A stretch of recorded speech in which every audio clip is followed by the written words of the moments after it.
الحمد لله مكتفى وسلام على عباده الذين اصطفى اما بعد.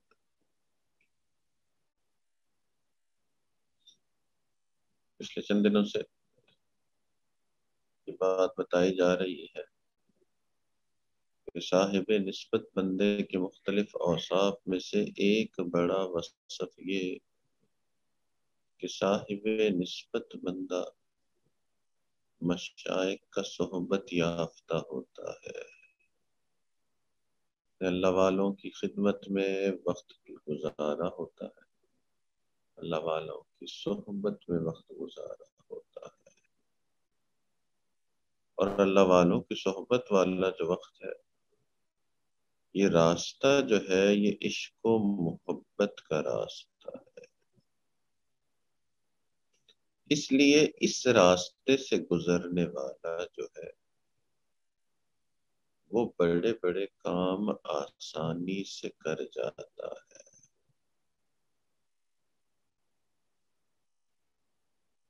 تو عقل جو ہے وہ انسان کو بہت ساری چیزیں سوچنے میں مجبور کرتی، عشق جو ہے وہ دریا میں کود جاتا ہے، آگ میں کود جاتا ہے۔ تو اسی لیے اس راستے پہ جو چلنے والا ہے، مشائخ کی صحبت والا راستہ، اس راستے پہ چلنے والا جو ہے اس کے لیے دینی اعمال مشکل نہیں رہتے۔ عام بندے کے لیے فجر پہ اٹھنا مشکل،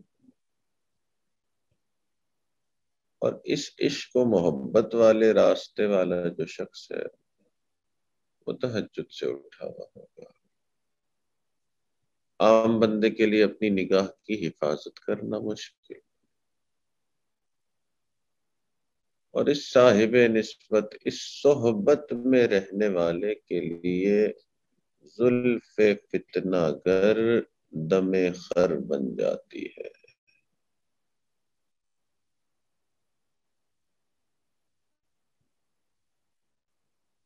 تو اس راستے پہ چلنے والا جو ہے اس کے لیے بڑے بڑے کام جو ہے وہ آسان، اسی لیے جو لوگ اس راستے پہ چلتے ہیں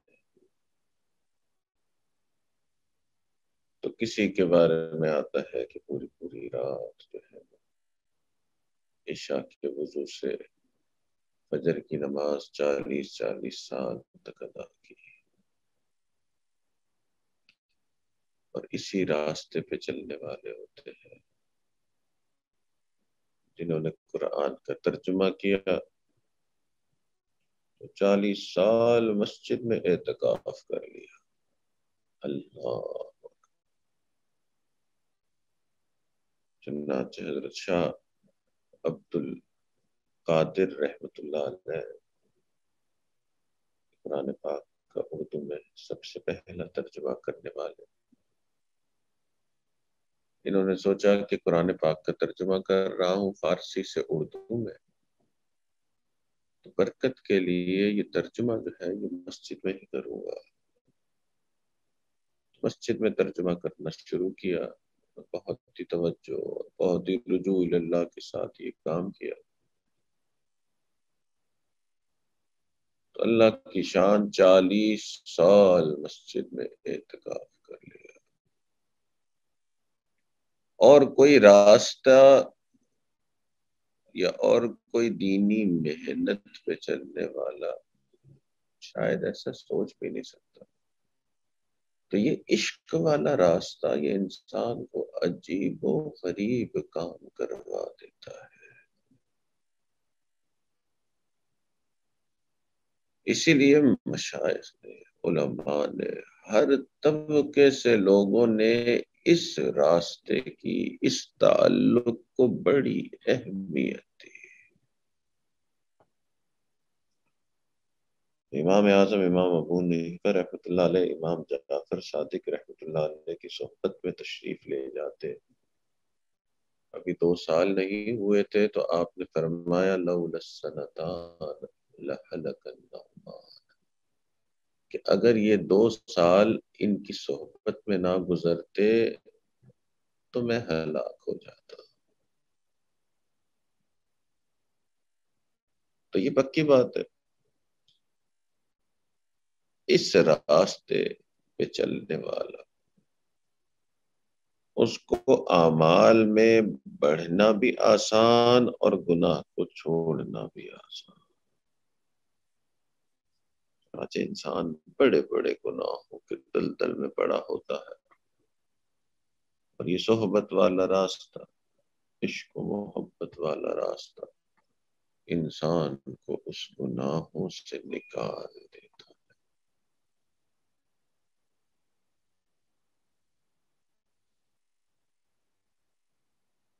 محمد حسن رحمۃ اللہ علیہ حضرت دستانوی رحمۃ اللہ علیہ کی صحبت میں تشریف لاتے، اور کچھ عرصے بعد آپ نے عرض کی کہ حضرت مجھے بیعت کرنی ہے۔ حضرت نے فرمایا کہ بھئی محبت تعلق تو ہے، آپ آتے جاتے بھی ہیں، تو ابھی بے شک تھوڑا ویٹ کر لیں، انتظار کروا لیں۔ بات آئی گئی ہو گئی، تھوڑے دنوں بعد پھر حضرت کی خدمت میں آنا ہوا، پھر ان کو یہ تقاضا پیدا ہوا کہ میں باقاعدہ حضرت سے بیعت کروں اور اس راستے پہ چلوں، کہ ان کو اس کا فائدہ محسوس ہو رہا تھا کہ یہ جو راستہ ہے عشق و محبت والا راستہ، اس پہ چلنے سے اعمال آسان، گناہ چھوڑنا آسان۔ تو کئی مرتبہ حضرت سے گزارش کی کہ حضرت بیعت فرما لیں، اور حضرت نے بات کو ادھر ادھر کر دیا۔ ایک مرتبہ تشریف لے گئے تو حضرت سے عرض کی کہ حضرت اس مرتبہ جو آیا ہوں تو بیعت ہوئے بغیر نہیں جاؤں۔ حضرت نے فرمایا کہ حضرت کو بھی محسوس ہوا کہ جی اس مرتبہ پکا ارادہ لے کے آئے۔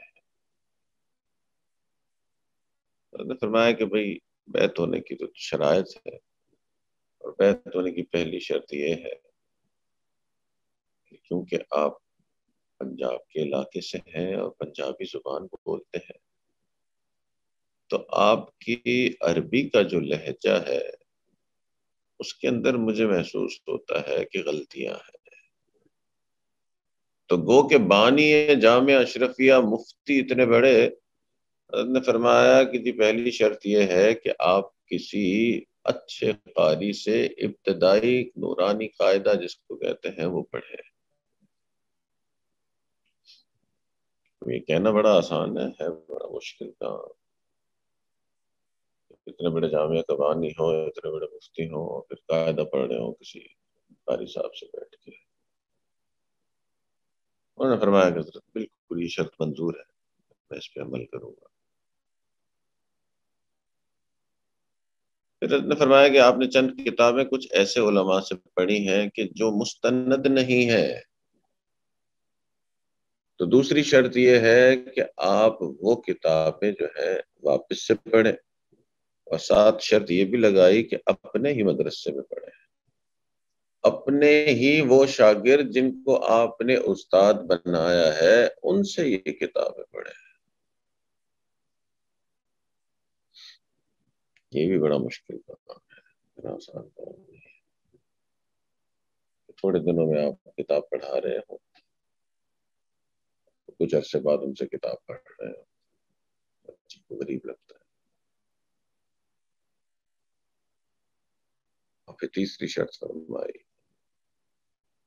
تیسری شرط یہ ہے کہ آپ مجھے اجازت دیں کہ آپ کی اہلیہ سے پردے میں آپ کی زندگی کے بارے میں سوال کر سکوں۔ تو یہ 3 شرائط حضرت نے فرمائی۔ حضرت مفتی محمد حسن رحمۃ اللہ علیہ نے عرض کی کہ حضرت ایک شرط اگر آپ یہ بھی لگا دیں کہ میں ہر روز آپ کا بیت الخلاء صاف کر دوں تو مجھے وہ والی شرط بھی منظور ہے۔ اس راستے کا فائدہ اتنا واضح ہے، اس سے انسان اس طرح اڑان اڑتا ہے، اعمال اتنا آسان ہو جاتے ہیں کہ بڑے بڑے علماء اس امت میں اس راستے پہ چلنے کے لیے قربانیاں دینے کے لیے بھی تیار۔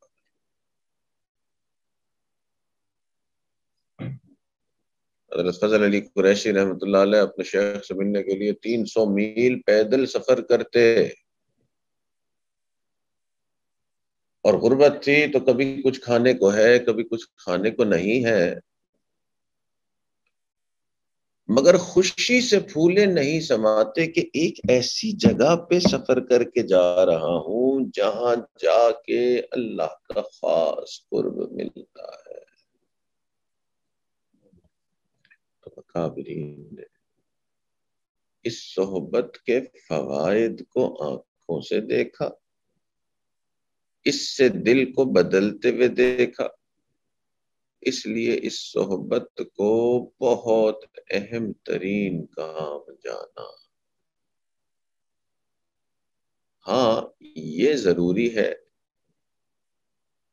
کہ صرف تعلق نہ کیا جائے، بیعت نہ کی جائے، بلکہ شیخ کی صحبت میں واقعتاً آنا جانا رکھا جائے۔ یہ کیا کہ کبھی آئے تو کبھی نہیں آئے، کبھی ملاقات ہے تو کبھی نہیں ہے، کبھی لمبے عرصے تک نہیں آئے، تو پھر وہ فوائد نہیں ملیں گے۔ اگر صحبت میں کمی تو پھر فائدے میں بھی کمی۔ اسی لیے مشائخ کا قول ہے کہ جو سالک شیخ کی صحبت میں آتا جاتا نہیں ہے وہ اعمال بھی نہیں کرتا۔ وقت کی بات ہے، اعمال میں کمی آ جاتی ہے۔ تو مشائخ کی صحبت والا راستہ عشق و محبت والا راستہ، مگر اس صحبت سے فائدہ اٹھانے کے لیے پابندی کے ساتھ آنا جانا ضروری ہے۔ اللہ تعالی ہمیں مشائخ کی صحبت سے فائدہ اٹھانے کی توفیق عطا فرمائے۔ آخر دعوانا الحمدللہ رب العالمین۔ دعا کریں۔ الحمدللہ رب العالمین، والصلاة والسلام على سید الانبیاء والمرسلین۔ اللہم انا نسألک علما نافعا وعملا متقبلا ولسانا ذاکرا وقلبا خاشعا ورزقا واسعا وشفاء من كل داء۔ صلی اللہ تعالی علی حبیبہ سیدنا محمد وعلی آلہ واصحابہ برحمتک یا